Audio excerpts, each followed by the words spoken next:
El teléfono vibró una sola vez. Un mensaje de voz. No hubo gritos. No hubo insultos. Solo una frase dicha, con una calma que dolía más que cualquier enojo. No vuelva. Seguiremos sin usted.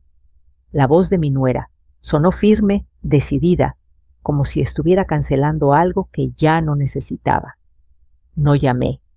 No pedí explicaciones. Miré la pantalla unos segundos y respondí con una sola palabra, OK. Ellos pensaron que ese OK era rendición.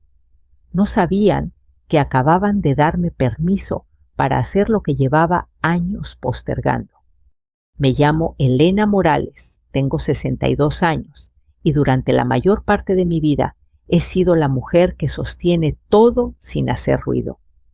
No porque nadie me lo pidiera a gritos, sino porque aprendí temprano que si no lo hacía, yo nadie más lo haría. Cuando escuché ese voicemail, estaba sentada en la mesa de la cocina con una taza de café ya frío entre las manos. El reloj antiguo colgado en la pared marcaba las 4:10 de la tarde.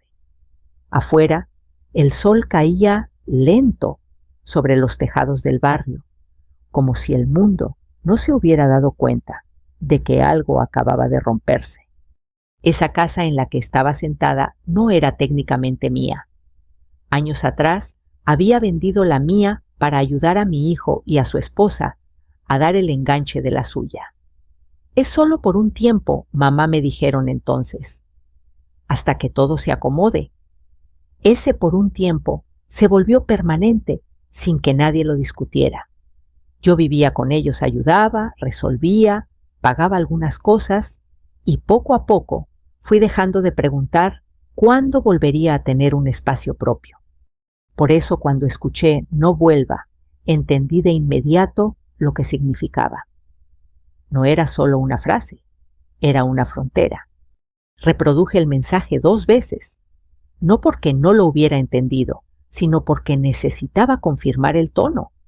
No había rabia, no había duda. Era una decisión tomada. Mi nuera no habló como alguien que estaba herida. Habló como alguien que creía tener autoridad. Apagué el teléfono y lo dejé sobre la mesa. Sentí un nudo en el pecho, pero no lloré. El llanto vino después en otro momento. En ese instante, lo que sentí fue algo distinto, una claridad incómoda. Tomé el celular otra vez y escribí, OK. Nada más, sin signos de interrogación, sin reclamos, sin explicaciones. Me quedé sentada unos minutos, escuchando el tic-tac del reloj. Pensé en mi hijo, en cómo había crecido, confiando en que yo siempre estaría ahí, en cómo, sin darse cuenta, había permitido que alguien más decidiera cuándo yo sobraba. Me levanté despacio y fui al cuarto donde guardaba mis documentos. No tenía muchas cosas, siempre fui práctica. Abrí el closet y saqué una maleta mediana. Empecé a meter lo esencial: ropa, mis papeles, algunas fotos. Nada más. No quería llevarme recuerdos prestados. Esa misma tarde salí de esa casa. No hubo despedidas largas. No hubo escenas. Mi hijo no estaba. Mi nuera tampoco. Cerré la puerta con cuidado como siempre y sentí algo extraño. No estaba huyendo. Estaba aceptando una realidad que otros habían decidido por mí. Me fui al pequeño departamento que tenía alquilado desde hacía años, casi olvidado. Lo había conservado por si acaso. Esa noche entendí para qué era ese acaso. El lugar estaba limpio, silencioso, con un patio pequeño donde entraba la luz de la tarde. Dejé la maleta en el suelo y me senté en una silla de plástico respirando hondo. Ahí, en ese silencio nuevo, volví a mirar el teléfono. No había mensajes nuevos, solo el eco de ese no vuelva. Preparé café otra vez. Esta vez lo tomé caliente. Me senté frente a la mesa y abrí una carpeta azul que siempre llevaba conmigo. Dentro estaban copias de contratos, autorizaciones, documentos, donde mi nombre Aparecía una y otra vez. Firmas hechas. Para ayudar, para facilitar solo mientras. Recordé cada una. Recordé cómo nadie las cuestionó cuando servían. Cómo nadie habló de independencia cuando dependían de mí. No hice nada impulsivo esa noche. No llamé a nadie. No escribí mensajes largos. Solo hice una lista en una hoja en blanco. Escribí nombres de trámites, cuentas, procesos donde yo seguía figurando. No con rabia, con precisión. Antes de dormir, dejé el teléfono boca abajo. Quería descansar sin interrupciones. Me acosté en una cama que ya no compartía con expectativas ajenas. Dormí poco, pero dormí tranquila. A la mañana siguiente, el sol entró por la ventana del departamento. Me levanté despacio y fui a la cocina. Mientras el café se hacía, tomé el teléfono. La pantalla se iluminó de inmediato. 33 llamadas perdidas. Números conocidos. Números desconocidos. Llamadas hechas de madrugada, al amanecer una tras otra, y entre ellas un mensaje que destacaba por su formalidad un correo de un despacho legal. No lo abrí de inmediato. Me senté, respiré y por primera vez desde el voicemail sonreí. No con alegría, sino con una certeza fría. Porque en ese momento entendí algo esencial. Ellos pensaron que me estaban echando. En realidad, me estaban soltando. Y yo acababa de caer de pie. El correo del despacho legal seguía sin abrir cuando terminé mi segunda taza de café. No era prisa lo que sentía, sino orden. Antes de responder a cualquier abogado, necesitaba responderme a mí misma una pregunta que había evitado durante años. ¿Cuándo dejé de vivir para mí? El pequeño departamento estaba en silencio. No el silencio incómodo de una casa donde no te quieren, sino uno distinto, casi nuevo. Aquí nadie esperaba que yo resolviera nada. Nadie iba a tocar la puerta para pedirme un favor rápido. Me senté en la mesa y miré alrededor, reconociendo un espacio que sin saberlo había estado guardando para este momento. Durante años, mi papel había sido claro, aunque nunca se hablara de él. Yo era la que sabía dónde estaban los papeles, la que entendía los plazos, la que recordaba fechas importantes. Cuando algo se atoraba, alguien decía, pregúntale a Elena. Y yo respondía siempre. No fue de golpe. Nunca lo es. Al principio era ayudar con una firma, luego con un trámite, después con una cuenta que solo necesitaba respaldo. Nadie me obligó. Yo acepté, porque creía que así funcionaba la familia, uno da lo que puede, y cuando deja de ser necesario, se lo agradecen. No imaginé que en lugar de agradecimiento, vendría el descarte. Abrí la carpeta azul y saqué los documentos uno por uno. No para revisarlos a fondo todavía, sino para recordar cómo habían llegado a mis manos. Cada papel tenía una historia. Un día en el banco. Una tarde esperando turno. Una conversación donde alguien me dijo, sin ti no podríamos. Esa mañana decidí hacer algo distinto. No iba a reaccionar. Iba a actuar con calma. Empecé los trámites para retirar mi nombre de las cuentas y autorizaciones donde aún figuraba. No fue instantáneo ni sencillo. Requirió visitas al banco, correos certificados, identificaciones, firmas. Me tomó horas, no minutos. Pero cada paso lo di con una tranquilidad nueva, la de quien ya no actúa por miedo a decepcionar. Mientras esperaba en una fila, observé a otras personas a mi alrededor. Mujeres de mi edad con carpetas similares a la mía, con expresiones cansadas. Me pregunté cuántas de ellas también estaban ahí, sosteniendo estructuras que otros daban por sentadas. Cuántas como yo habían confundido responsabilidad con obligación eterna. Al volver al departamento, el teléfono vibró. Era un mensaje de mi hijo. Mamá, el abogado, Dice que hay problemas con los papeles. ¿Qué está pasando? Leí despacio. No había enojo en su tono, tampoco comprensión completa, solo desconcierto. Respondí con una frase corta. Estoy revisando todo. Hablaremos después, no añadí más, no porque no tuviera palabras, sino porque ya no quería explicarme antes de tiempo. Esa tarde recibí otro mensaje, esta vez de mi nuera. Elena, esto se está complicando. Nadie quiso hacerte sentir mal. La palabra complicando volvió a aparecer, como si el problema fuera la dificultad, no la decisión original. No respondí. Me levanté y salí al patio pequeño del departamento. Regué las plantas con una manguera vieja, sintiendo el agua en las manos. Pensé en lo irónico que era, que después de tanto tiempo viviendo para otros, ahora mi mayor acto de cuidado fuera no hacer nada de inmediato. Al caer la noche, abrí por fin el correo del abogado. Leí con atención. Hablaba de confusión, de necesidad, de aclarar, de urgencia. Cerré el mensaje sin contestar.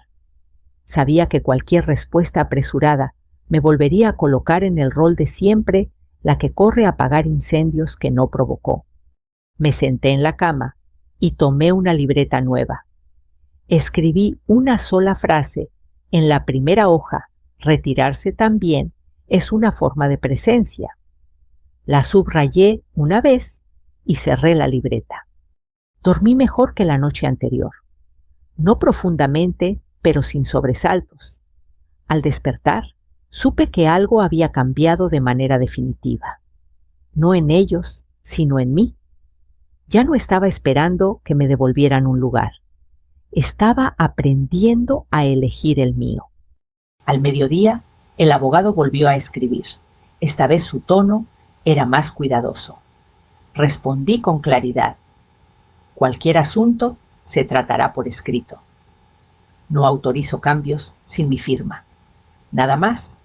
No explicaciones. No disculpas. Cerré la computadora y me preparé algo de comer. Mientras lo hacía, pensé en todas las veces que había dicho sí para evitar conflictos. En cuántas comidas había dejado enfriar por atender llamadas ajenas. Por primera vez no sentí culpa por no estar disponible. Esa tarde, mientras el sol bajaba, entendí algo que nunca me habían enseñado. Retirarse no es desaparecer. Es dejar de ser el sostén invisible de un edificio que otros creen suyo. Y en ese aprendizaje silencioso empecé a sentirme por primera vez en mucho tiempo completa. La mañana siguiente amaneció clara sin dramatismo. No hubo tormentas ni llamadas urgentes que me arrancaran del sueño. Me desperté sola, con la luz entrando por la ventana del departamento y el sonido lejano de un camión pasando por la avenida. Durante unos segundos no pensé en nada. Luego, como un recuerdo que vuelve sin avisar, regresó a mí el mensaje de mi nuera y el OK que había enviado la tarde anterior. Me levanté despacio. Preparé café, con la misma rutina de siempre, midiendo el agua, esperando a que hirviera. Ese gesto cotidiano me ayudó a mantener los pies en la tierra. Solo después tomé el teléfono. La pantalla se encendió de inmediato. 33 llamadas perdidas. No sentí sorpresa. Sentí confirmación. Revisé la lista con calma. Había llamadas de mi hijo, varias. Números que no reconocía. 2 llamadas hechas casi a la misma hora desde números distintos, como si alguien hubiera prestado su teléfono a otro para intentar llegar a mí. En medio de todo, un correo nuevo de un despacho legal. No abrí nada de inmediato. Me senté con el café caliente entre las manos y respiré hondo. Pensé en lo rápido que había cambiado el tono de todo. Apenas un día antes me habían dicho que siguieran sin mí. Ahora de pronto todos querían hablar. Abrí primero el mensaje de mi hijo. Mamá, por favor, contesta. Esto no es lo que crees. Hay un problema. Leí despacio, Un problema, no decía cuál. No decía para quién. Solo urgencia. Luego abrí el correo del abogado. El texto era breve y formal. Señora Morales, necesitamos comunicarnos con usted lo antes posible. Hay una situación seria relacionada con un trámite pendiente. Nada más. No explicaciones. No disculpas. Cerré el correo y apoyé el teléfono sobre la mesa. Miré el patio pequeño del departamento, la luz cayendo sobre las plantas. Pensé en lo extraño que era que en medio de todo ese caos ajeno yo me sintiera tranquila. No feliz, tranquila. El teléfono vibró de nuevo. Esta vez un mensaje de mi nuera. Elena, esto se nos está yendo de las manos. Nadie quiso faltarte al respeto. Solo necesitamos hablar. La leí una vez. Luego otra. Me llamó por mi nombre, no por mamá. Esa distancia ya no dolía. Solo confirmaba lo que siempre había estado ahí. No respondí. Me levanté y abrí la ventana para que entrara más aire. Pensé en cómo durante años yo había sido la primera en responder cuando algo se desordenaba, siempre disponible, siempre lista para apagar incendios. Esa mañana decidí hacer algo distinto, dejar que el incendio mostrara de qué estaba hecho. Cerca del mediodía sonó el timbre del departamento. Me asomé por la mirilla. No era nadie conocido. No abrí. Volví a la mesa y escribí en la libreta que había empezado la noche anterior. Anoté la fecha. Anoté el número de llamadas. No como prueba para otros, sino como recordatorio para mí misma. Para no minimizar lo que estaba pasando cuando más adelante alguien intentara decirme que estaba exagerando. El teléfono volvió a vibrar. Un mensaje de una prima. ¿Estás bien? Me llamó tu hijo. Dice que hay lío con unos papeles. Respondí con honestidad breve. Estoy bien. Todo se está aclarando. No preguntó más. Agradecí esa discreción. Al sentarme otra vez, recordé una frase que mi madre solía decir. Cuando alguien entra en pánico, es porque ya no controla la situación. Sonreí apenas. No por maldad, sino por comprensión tardía. Pasé la tarde sin salir. Revisé documentos, acomodé carpetas, hice una lista más clara de los trámites que ya había iniciado y los que faltaban. No avancé por impulso. Avancé con método. Sabía que cualquier paso mal dado podía devolverme al lugar del que estaba saliendo. A media tarde llegó otro correo del abogado, más largo, más cuidadoso. Hablaba de confusión y malentendidos. Pedía una llamada. Respondí con una sola frase. Por favor, envíe todo por escrito, nada más. No tardó en llegar la respuesta. Aceptaban. El tono había cambiado. Ya no había prisa agresiva. Había cautela. Esa noche finalmente respondí a mi hijo. No al abogado, no a mi nuera, a él. Estoy bien, necesito tiempo. Hablaremos cuando sea el momento. Envié el mensaje y dejé el teléfono a un lado. Me senté en la cama y respiré hondo. Sentí tristeza, sí. La tristeza de aceptar que algo había cambiado para siempre. Pero también sentí alivio, porque por primera vez no estaba sosteniendo una estructura que otros daban por garantizada. Antes de dormir, pensé en esa mañana, en las 33 llamadas, en lo rápido que el poder se había invertido. Ellos pensaron que me estaban cerrando una puerta. No entendieron que al hacerlo habían revelado cuántas cosas dependían de que yo siguiera del otro lado. Apagué la luz con una certeza nueva. Esa mañana no había marcado mi caída.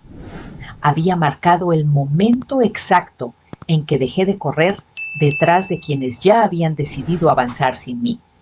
Las versiones empezaron a circular como si alguien hubiera abierto una ventana invisible. No llegaron todas de golpe. Fueron apareciendo en frases sueltas, en comentarios con cuidado, en preguntas que parecían preocupación, pero llevaban algo más debajo. La primera la escuché por un mensaje de una tía a la que casi no veía. Elena, me dijeron que estás muy cansada, que decidiste alejarte un poco. Leí la frase 2 veces. Cansada. Alejarte. Palabras suaves, pensadas para no herir. Palabras que sin embargo no eran mías. No respondí. Apoyé el teléfono y me quedé mirando el patio del departamento. El sol de la tarde caía sobre las macetas y pensé en lo rápido que una historia empieza a cambiar de dueño cuando uno deja de contarla. Ese mismo día, una vecina me detuvo al salir a comprar pan. ¿Todo bien con tu familia?, preguntó con una sonrisa incómoda. Escuché que necesitabas espacio. Asentí sin dar detalles. Todo está en orden. Seguí caminando con una sensación clara en el pecho. Ya no se trataba solo de papeles, se trataba de reputación. Esa noche abrí la libreta y empecé a anotar lo que iba llegando. No como defensa, sino como mapa. ¿Quién decía qué? ¿Desde dónde? ¿Con qué palabras? No buscaba contradicciones todavía, buscaba patrones. Las frases se repetían con ligeras variaciones. Está sensible, le cuesta soltar. Se confunde con los trámites. Todas tenían algo en común. Me colocaban a mí como el problema y a otros como los que cuidaban. Recordé una conversación con mi nuera semanas antes del voicemail. Estábamos en la cocina, ella con el teléfono en la mano, yo ordenando los platos. Me había dicho, a veces siento que no confían en mí.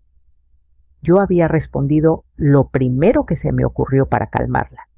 Claro que confiamos. Ahora entendía que no buscaba confianza, buscaba control. Al día siguiente llegó un mensaje que terminó de unir las piezas. Era de un primo de mi hijo. Me llamó tu nuera.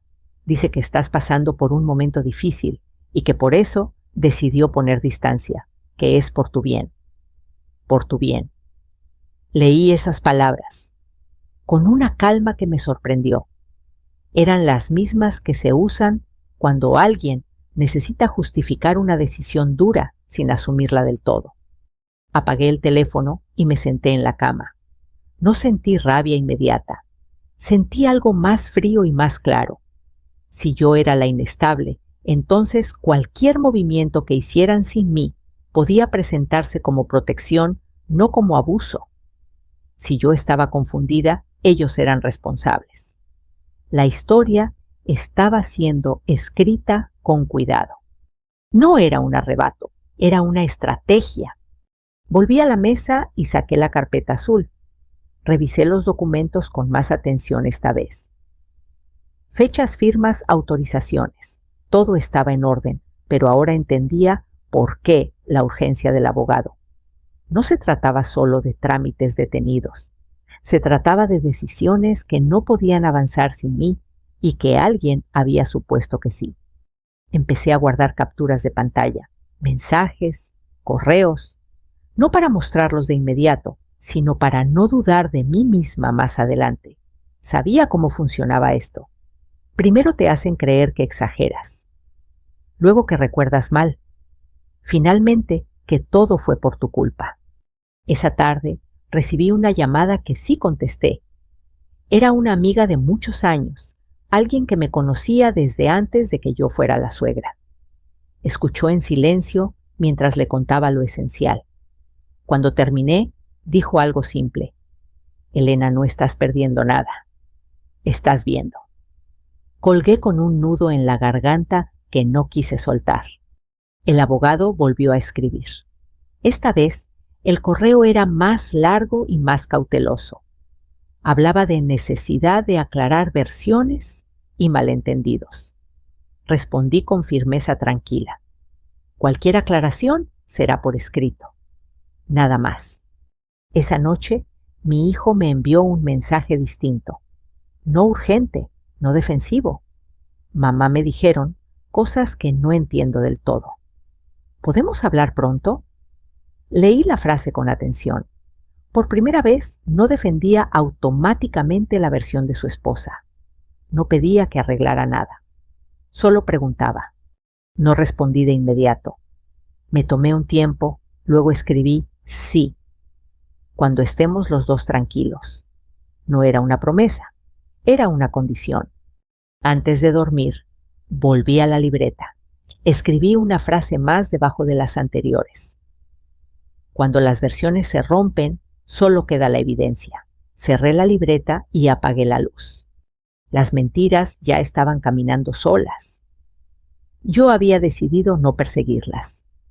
Sabía que tarde o temprano se cansarían de sostenerse sin apoyo. Y cuando eso pasara, no necesitaría levantar la voz. Bastaría con abrir la carpeta y dejar que los hechos hablaran. Porque hay un punto en el que uno deja de defenderse y empieza simplemente a mantenerse en pie. La invitación llegó 2 días después, sin adornos ni rodeos.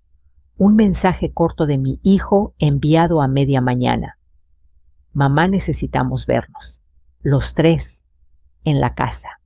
Leí el mensaje varias veces. No decía para hablar, ni para arreglar, ni para pedir perdón. Decía necesitamos. Esa palabra llevaba peso. Acepté sin discutir. No porque tuviera expectativas, sino porque sabía que ya no podían seguir evitando esa conversación. Llegué a la casa por la tarde. No entré como antes sin pensar. Toqué el timbre y esperé. Cuando la puerta se abrió, mi nuera estaba ahí. Me saludó con una sonrisa rígida, esa que se usa cuando alguien quiere parecer tranquila sin estarlo. Me llamó por mi nombre, no por mamá. Ya no me sorprendía.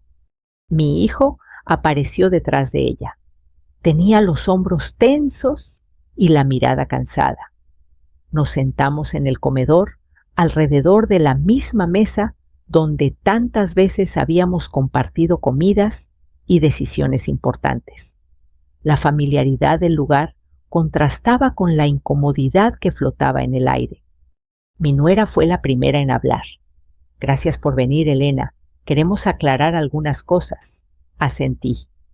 Por eso estoy aquí. Mi hijo intervino con la voz baja. Mamá, todo esto se salió de control. Nunca fue nuestra intención lastimarte. No respondí de inmediato. Abrí mi bolso y saqué la carpeta azul. La coloqué sobre la mesa sin abrirla. El gesto fue simple, pero cambió el tono de la habitación. Antes de aclarar nada, dije con calma, quiero saber qué versión de esta historia están usando. Mi nuera se movió en la silla. No es una versión, es preocupación. Entonces no te molestará que hablemos con hechos, respondí. Abrí la carpeta y saqué el primer documento. Una copia de un trámite que aún no estaba cerrado. Señalé mi nombre. Aquí sigo apareciendo como responsable. Sin mi firma, esto no avanza. Miré a mi hijo. ¿Eso te lo dijeron? Él negó lentamente. No, pensé que ya no querías participar. Mi nuera intervino rápido. Porque dijiste que necesitabas espacio. Necesitar espacio no es renunciar, respondí. Es respirar. Saqué otra hoja. Un correo impreso. Este mensaje se envió antes de que yo me fuera. Aquí no hay confusión. Mi hijo lo leyó. Se quedó callado. Por primera vez desde que entré, no defendió automáticamente la versión de su esposa. Miraba los papeles con atención como si algo empezara a no encajar. ¿Es cierto que le dijiste a la familia que yo estaba confundida? Pregunté entonces sin levantar la voz. Mi nuera abrió la boca, pero tardó en responder. Solo dije que estabas pasando por un momento difícil. Eso no es lo que escuché, dije, y no es lo que se repitió. Saqué el teléfono y mostré algunos mensajes sin dramatizar. No los leí en voz alta. Bastó con que los viera. Estas palabras no salieron de mí, añadí. El silencio se volvió pesado. Mi hijo se pasó una mano por el rostro. Eso es lo que me dijiste a mí, murmuró. mirando a su esposa. Ella cruzó los brazos. Lo hice para protegerlos. ¿De qué pregunté? No respondió. Respiré hondo. No vine a pelear, dije. Vine a poner un límite. Mi nuera se levantó de la silla. ¿Un límite después de todo lo que hicimos por ti? La miré con calma. No me deben nada. Y yo ya no les debo nada a ustedes. Mi hijo se levantó también. Basta, dijo con una firmeza nueva. Esto no se resuelve así. Me miró. Mamá no sabía que estaban diciendo esas cosas. Asentí. Por eso guardé todo. Nos sentamos de nuevo. El ambiente seguía tenso, pero algo había cambiado. Ya no era confusión, era incomodidad, la incomodidad de cuando una historia deja de sostenerse sola. Entonces, ¿qué quieres ahora?, preguntó mi nuera cansada. Pensé un segundo. Quiero que todo lo que lleve mi nombre pase por mí. Quiero que dejen de hablar por mí. Y quiero respeto. Mi hijo asintió sin dudar. Ella guardó silencio. Me levanté despacio, guardé los papeles y tomé mi bolso. Eso es todo por hoy. Al llegar a la puerta, mi nuera habló con la voz quebrada. No era así como quería que saliera. Me giré. Las cosas salen como se hacen. Salí sin mirar atrás. En el auto me quedé un momento con las manos en el volante. Sentí cansancio, sí. Pero también sentí algo distinto, la certeza de que por primera vez no había cedido para mantener la paz de otros. La conversación que no podían evitar había terminado. Y por fin las versiones habían empezado a caer por su propio peso. Salí de esa casa con una sensación extraña, como si algo se hubiera cerrado sin hacer ruido.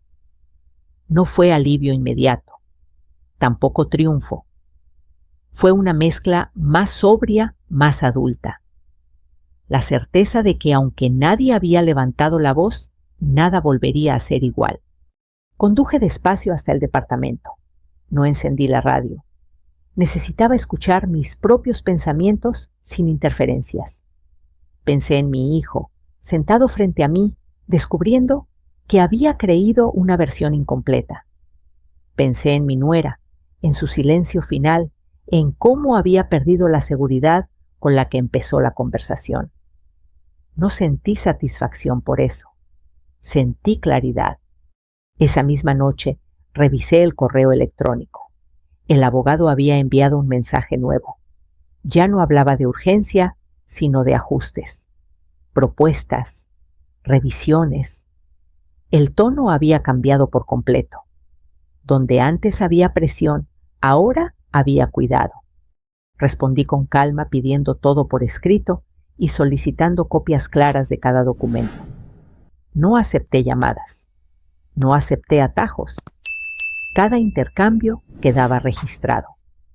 Por primera vez, el proceso avanzaba a mi ritmo, no al de ellos.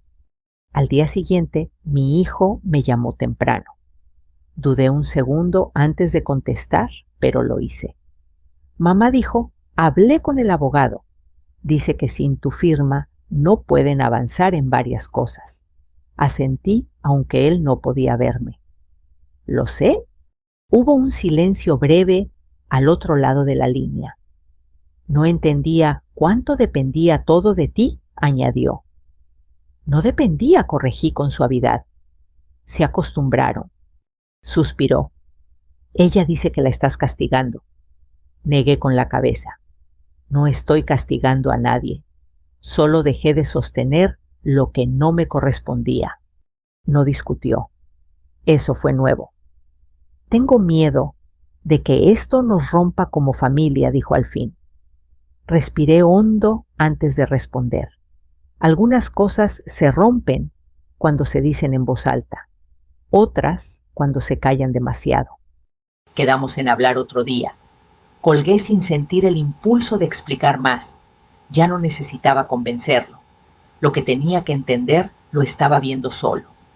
Los días siguientes fueron tranquilos en apariencia, pero cargados de consecuencias. El abogado envió borradores nuevos, cambios precisos, límites claros. Mi nombre aparecía solo donde debía aparecer, no como respaldo automático, sino como decisión consciente. Leí cada documento con atención. Hice preguntas, pedí correcciones. No tuve prisa. Sabía que cualquier error podía devolverme al lugar que había dejado atrás. Cuando firmé, lo hice con una calma firme, sin temblor en la mano. Mi nuera no se comunicó conmigo durante ese tiempo. Su silencio era distinto al mío. El mío había sido una pausa. El suyo era retirada. Supe por comentarios indirectos que estaba molesta, que decía que yo había cambiado. No me sorprendió. Cambiar había sido necesario. Una tarde, mi hijo pasó por el departamento sin avisar. Traía pan dulce y una expresión cansada. Nos sentamos en la cocina. No hablamos de dinero ni de papeles. Hablamos de cansancio, de cómo sin darse cuenta había dejado que su matrimonio se apoyara demasiado en mí. No quiero que te alejes, dijo. No me alejé, respondí. Solo me puse en mi lugar.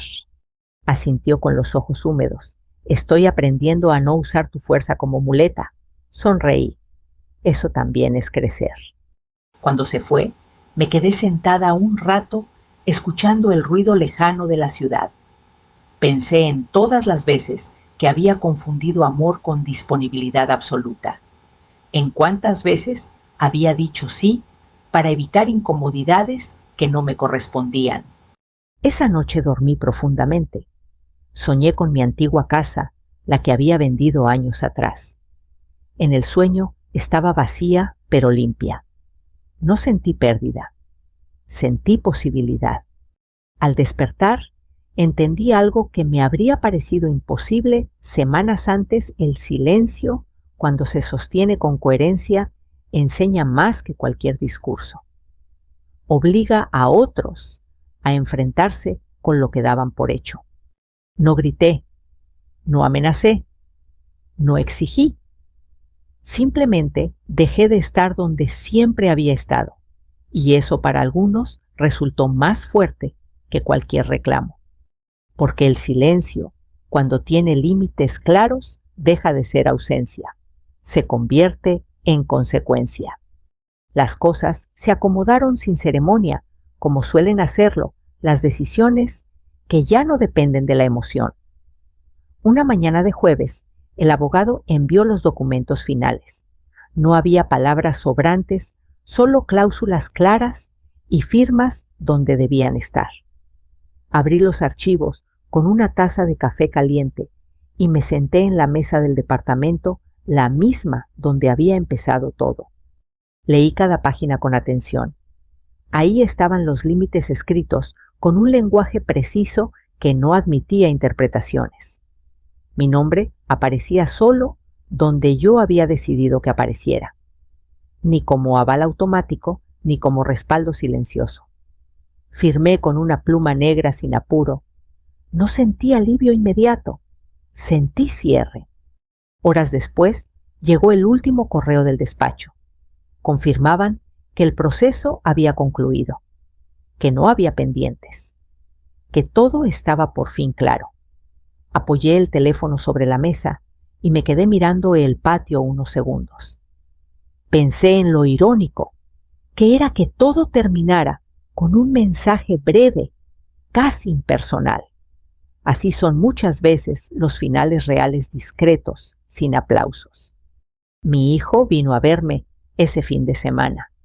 Traía pan dulce y una calma distinta. Nos sentamos en la cocina y hablamos de cosas pequeñas, el trabajo, el clima, una gotera que había arreglado. No mencionó a su esposa, yo tampoco. No porque el tema estuviera prohibido, sino porque ya no necesitaba ocupar todo el espacio. Antes de irse, me dijo algo que me quedó grabado. Mamá, estoy aprendiendo a no apoyarme en ti como antes. Lo miré con una sonrisa suave. Eso no es alejarse, respondí. Eso es pararse. De mi nuera supe poco después por terceros. Comentarios sueltos. Que estaba molesta. que decía que yo había sido fría, que no entendía cómo había llegado todo tan lejos. No sentí necesidad de aclarar nada. Cada quien sostiene la historia que puede sostener. Una tarde, mientras ordenaba papeles, encontré la libreta donde había escrito mis primeras preguntas. La abrí y leí. ¿Qué pasaría si no hago nada más? Sonreí. Había hecho algo mejor que algo. Había dejado de hacer lo que no me correspondía. Pensé en todas las mujeres de mi edad que conozco, en cuántas han vivido creyendo que su valor está en cuánto aguantan, en cuántas han dicho no pasa nada cuando sí pasaba, en cuántas confundieron amor con renuncia. No me convertí en la villana que algunos necesitaban, tampoco en la heroína de nadie. Me convertí en algo más sencillo y más difícil, una mujer con límites. Días después, mientras regaba las plantas del patio, el teléfono vibró una vez más. Era un número conocido, el mismo que había enviado aquel primer mensaje. No lo abrí de inmediato. Terminé de regar, guardé la manguera y me senté al sol. Entonces miré la pantalla. «Tenemos que hablar». Leí el mensaje sin prisa. No sentí miedo, tampoco urgencia. Pensé en todo lo que ya estaba dicho y en lo que ya no necesitaba repetirse. Escribí una respuesta corta y clara. Si es necesario, será con respeto y por escrito. Envié el mensaje y dejé el teléfono a un lado. Cerré los ojos y dejé que el sol calentara mis brazos. Escuché el ruido lejano de la calle, un perro ladrando, un niño riendo. La vida seguía. La diferencia era que ya no estaba corriendo detrás de ella. Recordé el momento exacto en que escuché aquel voicemail: «No vuelva. Seguiremos sin usted». En ese instante pensé que me estaban quitando algo. Ahora entendía que me estaban devolviendo algo que había perdido sin darme cuenta mi centro. Si has llegado hasta aquí, escuchando esta historia, tal vez algo de ella te resulte familiar. Tal vez tú también has sido la persona fuerte, la que sostiene, la que resuelve. Tal vez alguien en algún momento te dijo que ya no te necesitaba y te dolió más de lo que esperabas. Si algo quiero que te lleves de esta historia, es esto: decir, no es venganza, es respeto propio. Y a veces es el primer acto de amor hacia uno mismo después de años de silencio. Me gustaría saber qué piensas. ¿Has vivido algo parecido? ¿Desde dónde estás escuchando esta historia? Déjalo en los comentarios. Leerlos nos recuerda que no estamos solos. Si quieres seguir escuchando historias como esta, historias sobre límites, dignidad y segundas oportunidades, suscríbete. Tenemos muchas más para compartir contigo. Caminemos juntos este tramo. Porque algunas historias no terminan cuando alguien dice «no vuelvas». Terminan cuando por fin aprendemos a quedarnos con nosotros mismos.